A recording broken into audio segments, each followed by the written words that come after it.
Well, it is a big holiday and it's an outside holiday. A lot of people, yeah, it's going to be a little bit warm, but we're still going to be out in the backyard. I thought I'd talk a little bit about maybe maintaining some of that expensive patio furniture you have purchased. So we have different materials. We have cast aluminum, we have metals, we have poly, we have teak, we have wicker.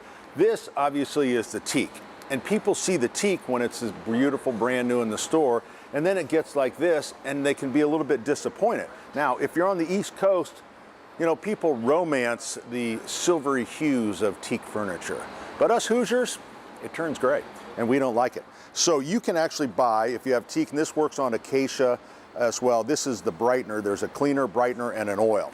So the brightener, actually, what that will do is take out the gray, all right? So if you had to clean it, you can clean it first. You put this on, and then if you look right down here, here's a little section that I did earlier, so you can kind of see how light that gets. Then you take the teak oil, and that's, you don't really need it to preserve it. It's really just all about holding that color, because teak in itself is a pretty darn good wood. So right there, fellow Hoosier, we're back to the way you like it. All right, so that's teak.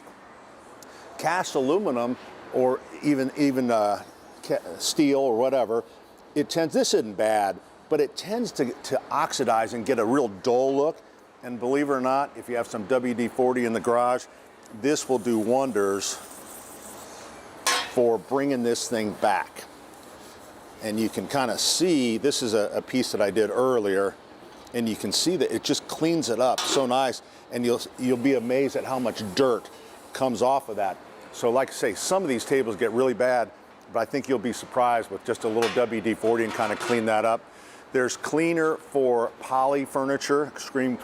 This, you can usually power wash poly furniture. It tends to be the white that causes the most trouble, that you really need the expensive cleaner on.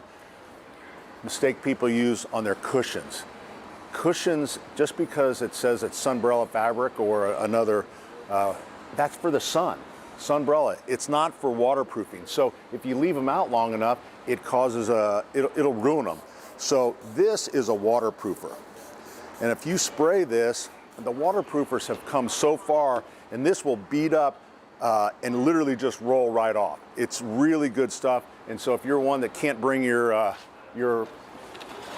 cushions in, I would highly recommend it. Umbrellas, so you can get really inexpensive umbrellas at the box stores, which is fine. And if you're a person and you go, hey, you know what? I forget to put it down, get the cheap one. Because an expensive umbrella like this one in a windstorm doesn't have any better chance. But the nicer umbrellas, the real difference is it's the fabric. Solution dyed fabric doesn't fade. You ever go by your local bar and see those red umbrellas that are now pink? That's the cheap material. So, but if you're going to forget it, you know, nothing I can do for you there. Now this one right here, a lot of people want, because of the shade, freestanding. 50-pound bases are not enough, and they will fall over, and then you smash the umbrella. Think about getting a 100-pound umbrella, or a 100-pound umbrella base, I'm sorry. That will hold this baby up. I hope you have a great holiday.